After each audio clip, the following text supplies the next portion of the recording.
I provided you this map, you'll see, and you get an idea of where these two distilleries are. But in Scotland, you've got a lot of different regions, and these different regions produce different styles. This happens to be lowlands. Lowlands will produce a certain style of malt. Here you have highlands. Highlands are now colder temperature, a little higher altitude, a different style, again, different production. Then you get to the coastal areas, and these coastal regions will produce another style of malt, until you finally get to some of the islands, and this is actually the island of Arran. You'll notice here, pure by nature, that's kind of their tagline. This happens to be Kilchoman, and on the island of Islay, and we're going to get into that. We'll taste those towards the end. I'm going to have John come up here and take you through Kilchoman. Some of these distilleries are quite large. This happens to be Glenlivet. These are factories producing a lot of single malt, huge amount of production. You get into some that are a little more modern. You notice this one. This one is called Kalila. Kalila, for those of you who maybe have tasted it, here I pointed out because see how it's sitting right next to the ocean? Well, that's going to have a little bit to do with the effect of the taste of the malt. So location really does have a lot to do with the flavor profiles of each of these distilleries. Here is Arran, quite a bit smaller, a lot smaller production, small distillery. And here's Kilchoman, the newest distillery on Islay. First distillery built in 124 years. So we're really excited. We at Impex, I'm the importer, are really excited to have Kilchoman because it is such a unique whiskey. With each distiller, one of the more important elements is going to be his water source.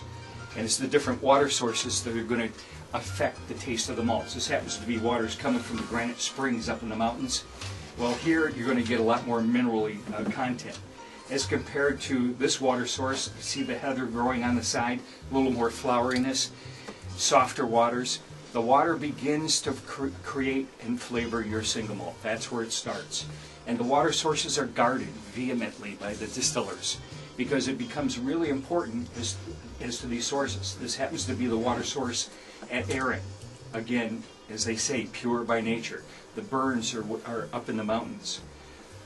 Well, single malt has to be pot distilled. That's Scottish law. Those of you who are into single malt and enjoy it probably already know this, but I'm going to cover some of this stuff for you anyhow very quickly. Pot distillation is the only way that you can produce single malt. Interesting enough, there is one other category in the world that requires pot distillation. It happens to be down in France. Anybody want to venture a guess what it might be? You know you can't. Cognac. Cognac. You got it. Cognac has to be pot distilled. And pot distillation is where you get all your unique flavors. This is where the Stillman really comes in, and John's going to talk a little bit about that. This is the technique and the skill of that Stillman that's creating each of these malts that you're tasting. So what they're going to do is single malt has to be made from barley. They're going to take barley, they're going to soak it. They basically put it in these big tubs called saline tubs. They're going to take that water, they're going to pour it on top of the barley, and what happens, the barley starts to grow. It actually starts to sprout. And it's a sprouting action that's now converting starch into sugar. And it's that fermentable sugar that we're looking for. Once they get it to a certain point then, we're going to have to dry it, because now we have this wet, soggy barley. It's all sprouted out. You've got to dry it. And each of these regions are going to have a different drying process. Some of the regions will do drying over gas fires. Gas fires won't impart any flavor component into the grain, so it's going to stay fairly neutral. As you move up into the highlands, these guys will now use these coal fires. And coal fires actually wind up roasting or toasting your grain. Do we have any beer makers here? Anybody make beer? Yeah? Well, beer makers know if you want dark beer, what do you use? You use the roasted grain. That's part of the formula. Similar with the Highlanders. So the end result is we get bigger profile. It gets bigger, it's gutsier, heavier, creamier, if you will. And that's where some of that style comes from. Now, some of the distillers will also want to do one other thing. They're going to want to add a little bit of spiciness to it, a little smokiness, if you will. The way they do that, throw a couple of bricks of peat on top of the fire. And when you do that, well, that peat's going to burn, it's going to smoke, and you'll get some of that smokiness. The first one we're tasting here is Arran 10-year-old. zero peat. But do you pick up a little bit of spice right on the back of the palate? It's an island whiskey.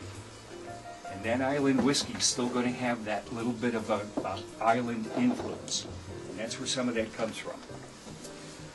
Now, what would be interesting now, we're not going to rush anybody through this, but to taste the next one is the same malt, 14 years old, and see what the extra age of wood or aging does for the malt, to do it side by side. So, we ready for the next one?